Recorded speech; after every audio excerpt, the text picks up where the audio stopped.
All right, ladies and gentlemen, welcome into the Rocky Top Insider Instant Reaction Show. This is Ryan Shumpert. I'm Rick Butler, standing here on the field. Hey, final home game of the regular season. We'll see if Tennessee makes it back. Tennessee defeats UTEP by a score of 56-0, not only on Salute to Service Day, but also Senior Day right here in Knoxville. It took a minute to get going. There was some frustration maybe coming out of the stadium. Tennessee punts it away on their first 3 drives offensively, but then it went on a barrage. Tennessee scored a touchdown on 8 of their next 11 drives to close out the game. Really got things in going after that first quarter. Yeah, the first quarter was really bad and not what we're attuned or accustomed to seeing, I guess, from Tennessee against overmatched opponents. And, you know, there were a number of issues, and it's mostly the offense that struggled. But, you know, I think it starts with Nico. He missed what could have been a touchdown to Squirrel White on the first play of the game. He missed what could have been a touchdown to Brew McCoy, I think, on that third drive of the game.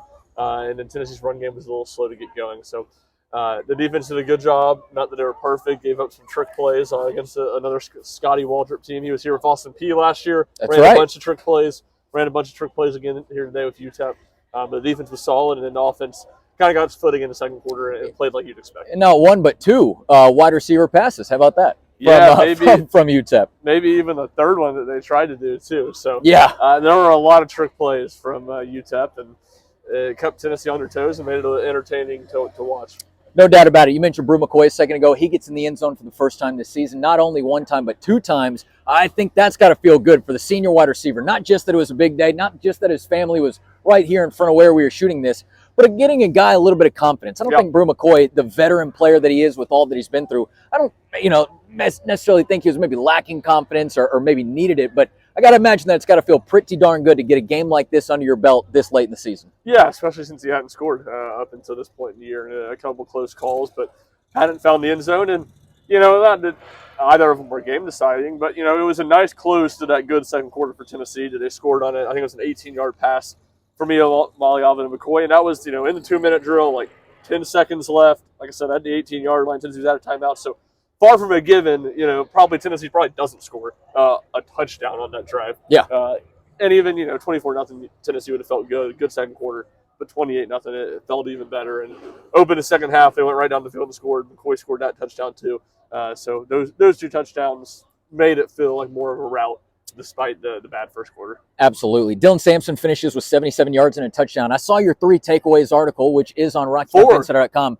4 takeaways. Yep. Sometimes don't spite me a takeaway. Sometimes I got to stay on my toes. Sometimes I do. But you mentioned something about, well, you're going to really be mad at this one.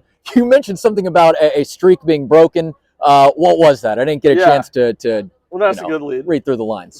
Sampson had 6 straight 100-yard rushing games before today. He did not total 100 yards. But, it wasn't really a Sampson thing. He only had 11 carries. I don't think anyone's going to be crying in the locker room. Yeah, his least number of carries this season. He had like a 35-yard run that was called back. So, obviously, if that one had stood, he would have still gotten it on 12 carries. So, he was good. The streak fell, and then his backups, also Deshaun Bishop, did not play again today as he battles an injury. And then both Peyton Lewis and Cam Selden did some good things for Tennessee and had nice days as well. Yeah, I was just about to mention that. Dylan Sampson, even though it's only 11 carries on the day, still averages 7 yards a carry. That is not bad at all. And then Peyton Lewis, you saw something from him. 46 yards on 7 carries in relief work for Sampson. Also got to punch in the ball 2 times into the end zone. So there you go. And then we'll just kind of talk about Nico Iamaleava real quick before moving on. 209 yards, 4 touchdowns, like you mentioned. A little bit of a slow start, but then able to find his rhythm a little bit more. Yeah, 2 of 6 for 14 yards, I think, was what he was in those first 3 drives. And then it's no good. From there, he was good.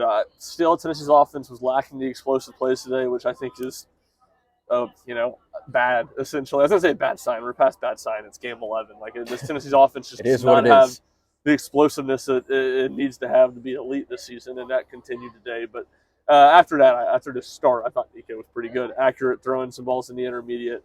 Made some good decisions, threw some touchdown passes in the red zone, which he hasn't done. So certainly a solid day for Nico after a rough start. I would agree, and certainly interested in what this offense is going to look like next week in a critical game against Vanderbilt. One more thing about this game real quick that I want to mention. Boo Carter continues to show why he is so dynamic with the ball, why he was a 2-way player at the high school ranks, and seems to be Tennessee's guy at the punt return spot. He gives them a lot of I guess versatility is not really the right word. Gives him a lot of juice. For sure. He's explosive. He had a number of good returns. I've seen a lot of people be like, oh, why has he not been a punt returner since day one? Well, you kind of saw that too. He lets a punt drop and roll 20 yards before he picks it up, which it was a good return, so it worked out fine. He muffed another punt that he did recover, or at least Tennessee recovered. All that to say, he still should be the punt returner because Squirrel White and Jermon McCoy had issues catching punts as well. But I think you kind of see the reason why there was a lack of trust in the young guy at the beginning of the year. And Josh Heupel kind of talked about it too. He's right on that line of reckless at times and a little chaotic. And it's definitely an experience to watch one way or the other when Boo Carter returns punt. And the vast majority of the time, it's on the positive side. Yeah. Not much to say on Tennessee's defense. They pitch a shutout here tonight. Jermon McCoy with a terrific interception right here behind where we stand. Anything quickly left on the defense or the game overall? No, good. McCoy was good. Ricky Gibson had a forced fumble. That was a nice play. James Pierce had a lot of pressures, as you'd expect. Good game for the defense. You can go and find it over on the Rocky Top Insider Facebook page. We posted about it there. But looking around the college football landscape today, Florida defeated number 9 Ole Miss 24-17. Not only that, but Ohio State defeated Indiana, clobbered them, as our good friend David Pascal said to Josh Heupel in the press conference, by a score of 38-15. Quick reaction there. Yeah, well, I mean, the big one, obviously, I think the bigger one is what Florida did beating Ole Miss, and that's just... That puts Tennessee in. Yeah, that should put Tennessee in. You still have a little bit of tweener, or a little bit of you don't know for sure if Texas A&M were to upset Texas. I still think Tennessee would get in, but it'll be a little more borderline. That's the big one. Indiana gets beat handedly as we expected. To me, it's enough to justify having Indiana drop below Tennessee. I'm a little skeptical the committee would do that, at least at the expense of Indiana falling out. It's probably a little different of Indiana falling to 11 and Tennessee going to 9. Maybe that'll happen. So that's worthwhile. Some more game. Penn State's down to Minnesota in the second half as we record this. There's a lot of people rowing boats and gator chomping in this stadium today. Yeah, Army USC tonight, Alabama Oklahoma tonight, even LSU Vanderbilt, who's not going to have any massive implications, but will have resume implications for Tennessee and a number of other SEC teams tonight. So more games to be had. Up to this point, it's been a very good day for Tennessee, not just on the field here, but in the rest of the college football landscape.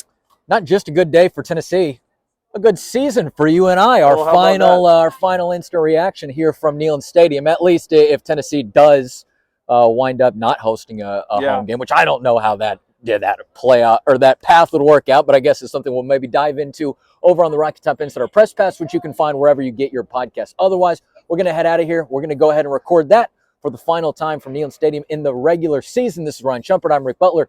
Tennessee picks up a 56-0 shutout win over UTEP. We will see you back for the next one. Thanks for listening.